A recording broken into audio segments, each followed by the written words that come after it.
Hello दोस्तों, कैसे हो आप सब। मुझे ऐसा आप लोग बहुत ही अच्छे हो गए। पिछले वीडियो में हमने रॉक मिनरल्स की प्रॉपर्टी देखी थी। इस वीडियो में हम जो है रॉक का जो है क्लासिफिकेशन करेंगे कि रॉक को जो है किस किस आधार पे और कैसे कैसे जो है क्लासिफाई किया गया है। तो ये चीज़ हम देखेंगे। तो पिछले वीडियो में हमने प्रॉपर्टीज ऑफ रॉक मिनरल पढ़ा था। पहली प्रॉपर्टीज है लस्टर, दूसरी है स्ट्रिक, तीसरी है हार्डनेस। हार्डनेस को मेजर करने के लिए जो है मोह ने स्केल बनाया था, जिसे मोह स्केल कहते हैं। तो ये चीज़ ध्यान में रखना है। और ये जो मोह स्केल है ये कुछ नहीं है, कुछ रॉक मिनरल की जो हार्डनेस है वो एक निश्चित क्रम में उन्होंने बता दी है। इसी के आधार पे हम दूसरे जो स्टोन हैं और रॉक मिनरल हैं उनकी जो है हार्डनेस हम ज्ञात कर पाते हैं। ठीक है। अगर हम नाखून से अपने नाखून से स्क्रैच कर रहे हैं और गहरा निशान पड़ रहा है तो उसकी हार्डनेस को हम 1 मान लेते हैं। अगर हम नाखून से स्क्रैच कर रहे हैं और उस पर गहरा निशान नहीं पड़ रहा है तो उसकी हार्डनेस हम 3 मान लेते हैं। अगर हम किसी भी रॉक मिनरल पे स्क्रैच कर रहे हैं या स्टोन पे, अगर उस पे चाकू से स्क्रैच करने पर भी निशान नहीं पड़ रहा है उस पे, तो उसकी हार्डनेस को हम 7 मान लेते हैं। ठीक। फिर इसके बाद से हमने अगली प्रॉपर्टी पढ़ी थी क्लीवेज। क्लीवेज बेसिकली ये है कि इससे हमें ये पता चलता है कि जो स्टोन है, स्टोन मतलब कितनी आसानी से अलग हो सकती है। ठीक है ना। तो ये चीज़ थी जो रॉक मिनरल है वो अब जो जिस लेयर में वो बना हुआ है उस लेयर में कितनी आसानी से क्या हो सकता है, अलग हो सकता है। तो हमारा अगला टॉपिक है क्लासिफिकेशन ऑफ रॉक। ठीक है। तो हेडिंग लिखते हैं हम लोग CLASSIFICATION क्लासिफिकेशन ऑफ रॉक। तो इसको हिंदी में हम कह सकते हैं चट्टानों का वर्गीकरण। ठीक है।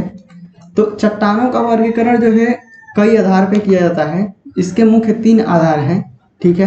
तो पहला जो आधार है इसका वो है जियोलॉजिकल, GEOLOGICAL जियोलॉजिकल क्लासिफिकेशन। ठीक है। FICATION। तो इसका जो पहला आधार है वो है स्रोत। तो स्रोत के आधार पे जब हम इसे क्लासिफाई करते हैं तो इसे हम कहते हैं जियोलॉजिकल क्लासिफिकेशन, और हिंदी में कहते हैं भूवैज्ञानिक वर्गीकरण।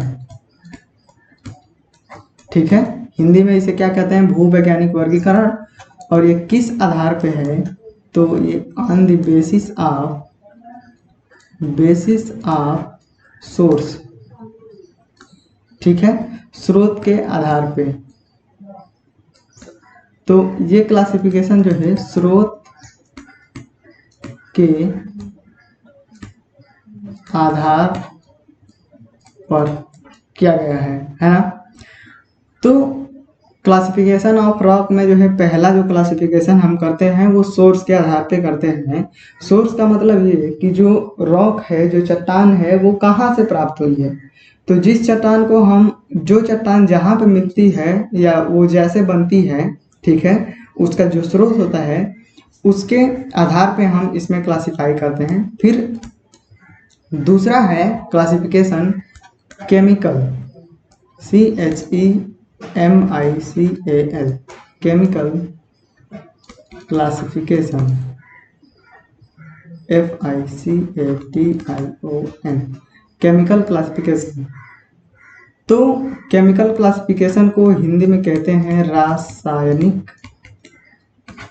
रासायनिक वर्गीकरण।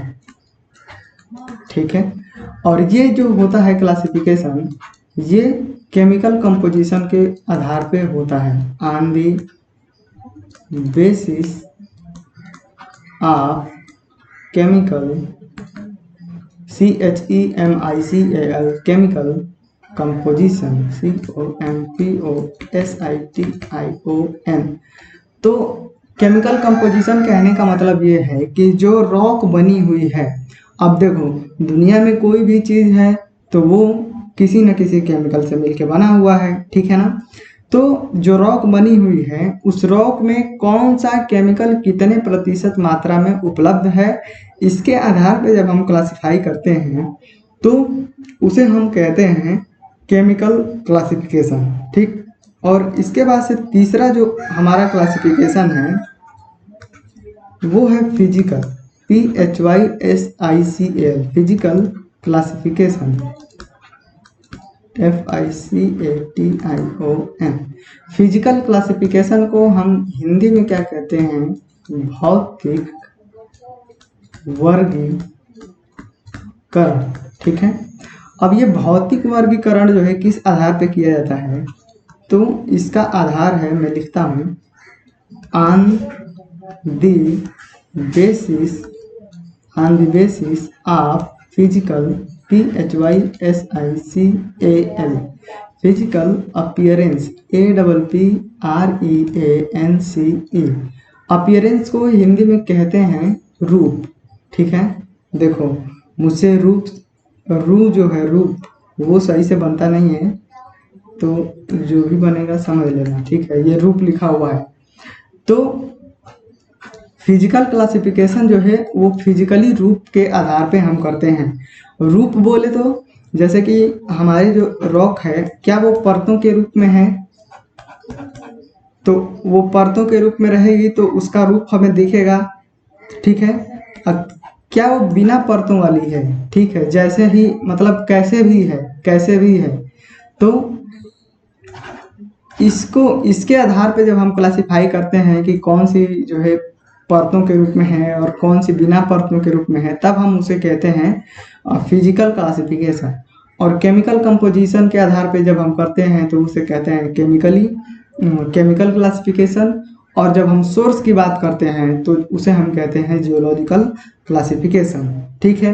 तो हम अब क्या करेंगे कि सबसे पहले जियोलॉजिकल क्लासिफिकेशन को पढ़ेंगे, फिर केमिकल को, और इसके बाद से फिजिकल क्लासिफिकेशन को हम पढ़ेंगे, ठीक है। तो इसके बाद हमारी जो हेडिंग रहेगी वो क्या रहेगी, पहली जो हेडिंग रहेगी वो geological classification, GEOLOGICAL, geological classification, ठीक है। तो हमारी ये हेडिंग रहेगी जियोलॉजिकल क्लासिफिकेशन, ठीक है। अब देखो यार, इस वीडियो को मैं यहीं पे रहने देता हूँ, चाहे जितना भी मिनट का रिकॉर्ड हुआ हो, क्योंकि मेरे लैपटॉप में अभी रिकॉर्ड करने में दिक्कत हो रही है, ठीक है ना। करीब मैं 7-8 बार जो है यहीं तक जो है रिकॉर्ड कर चुका हूँ, और वो जो है मतलब दिक्कत हो रही है। 7-8 बार, समझ रहे हो कितना टाइम गया। तो इसको यहीं पे रहने देते हैं, कल कंटिन्यू करेंगे, कल नहीं मतलब जब सही हो जाएगा अगले वीडियो से फिर आपको इसके आगे हम कंटिन्यू करेंगे, ठीक है। Thank you.